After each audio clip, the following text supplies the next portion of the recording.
nome do Pai, do Filho e do Espírito Santo. Amém.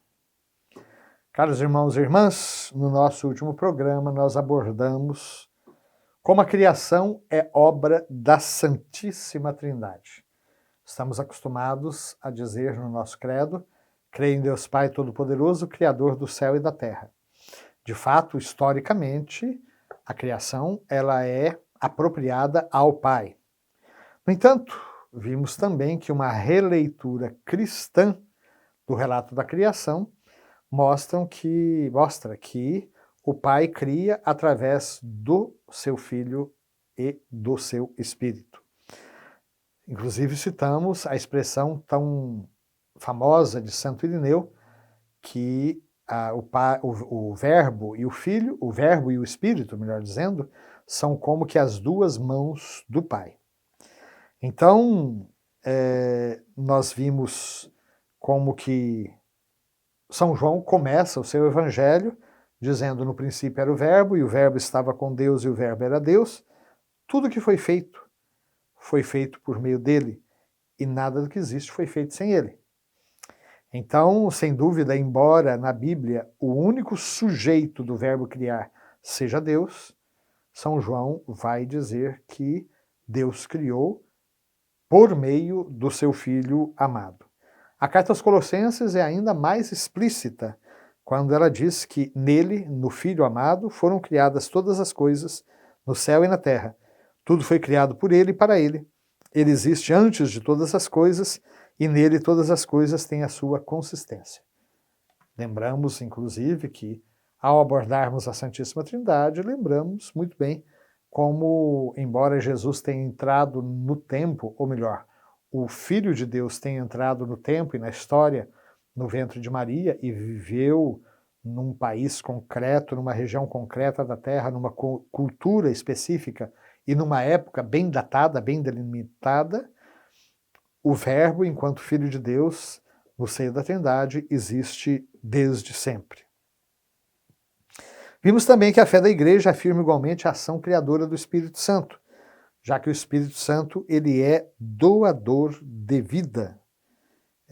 Isso está, inclusive, no nosso credo niceno-constantinopolitano. Né? Creio que no Espírito Santo, Senhor que dá a vida. Ele é doador de vida. Acho que muitos já ouviram o canto do Veni Creator, vem Espírito Criador, a fonte de todo bem. E aí então nós chegamos ao parágrafo 293. O mundo foi criado para a glória de Deus. Eis uma verdade fundamental que a Escritura e a tradição não cessam de ensinar e de celebrar. O mundo foi criado para a glória de Deus. Deus criou todas as coisas, vai nos explicar São Boaventura, o grande doutor franciscano, não para aumentar a sua glória, porque Deus não precisa disso, mas para manifestar a glória e para comunicar a sua glória. Glória, peso, valor. Pois Deus não tem outra razão para criar a não ser o seu amor e a sua bondade. De novo, eu preciso sempre dizer, a criação não é necessária. Deus não criou o mundo coagido por qualquer necessidade externa ou interna. Deus cria o mundo por amor. E se nós dizemos que o mundo foi criado para a glória de Deus, São Boaventura é muito feliz ao dizer que não para aumentar a glória de Deus, não para aumentar o poder de Deus, mas para manifestar essa mesma glória, para que Deus comunicasse a sua glória. O mundo foi criado por amor e pela bondade. Aberta a mão pela chave do amor, as criaturas surgiram. É uma expressão também muito significativa de Santo Tomás de Aquino. A partir do momento que Deus abre a mão pela chave do amor, as criaturas surgem. E aí o nosso catecismo traz uma citação do Concílio Ecumênico Vaticano I, que aconteceu lá no século XIX e que trata sobre o Filho de Deus, dizendo o seguinte: este único e verdadeiro Deus, por sua bondade e por sua virtude onipotente, não para aumentar a sua felicidade, porque ele não precisava disso, nem para adquirir sua perfeição, porque Deus é perfeito e completo desde sempre, mas para manifestar essa perfeição por meio dos bens que ele prodigaliza às criaturas, que ele distribui com toda generosidade às criaturas, com vontade plenamente livre, criou simultaneamente no início do tempo ambas as criaturas do nada, a espiritual e a corporal. Já vimos em programas anteriores como, ao longo da história das religiões e das filosofias, muita gente quis dizer que o mundo é mau, que o mundo não foi criado por Deus. A gnose, por exemplo, queria dizer que o Deus do Antigo Testamento nem é o Deus de Jesus Cristo, porque o Deus do Antigo Testamento criou o mundo, que é uma porcaria. O mundo é mau, a matéria é má, o corpo é prisão da alma, enquanto que o Deus de Jesus Cristo veio para nos libertar daquele Deus mau. Isso nunca foi parte da fé da igreja.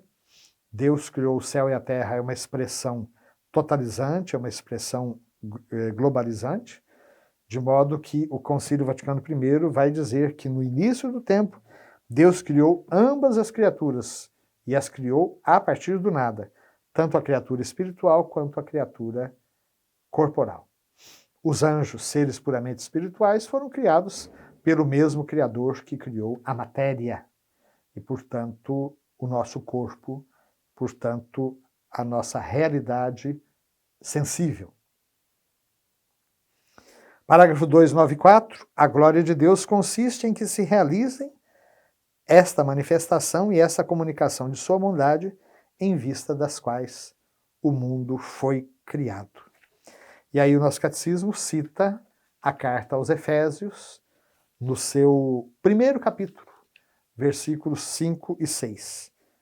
Ele nos predestinou à adoção como filhos, por obra de Jesus Cristo, para o louvor de sua graça gloriosa. E aí, uma citação novamente de Santo Irineu, pois a glória de Deus é o homem vivo, e a vida do homem é a visão de Deus. Essas palavras merecem uma reflexão muito significativa. A glória de Deus é o ser humano vivente. Essa é a glória de Deus. Por isso que Jesus disse muito claramente: eu vim para que todos tenham vida e que a tenham em abundância. Então, se a glória de Deus é a vida do homem, ou melhor, a glória de Deus é o homem vivo, a vida do homem é a visão de Deus. Se já a revelação de Deus por meio da criação proporcionou vida a todos os seres que vivem na Terra, quanto mais a manifestação do Pai pelo Verbo proporciona vida àqueles que veem a Deus. Então, o fim último da criação é que Deus, o Criador de tudo, tornar-se-á tudo em todos, procurando ao mesmo tempo a sua glória e a nossa felicidade. Queremos agradecer, então, muito a Deus, porque a carta aos Efésios nos lembra que, antes do pecado original, antes mesmo do mal entrar no mundo, fomos predestinados em Cristo a sermos santos e irrepreensíveis aos seus olhos no amor. Essa é a verdadeira predestinação, a nossa comunhão de vida eterna com Deus. Que assim seja. Amém.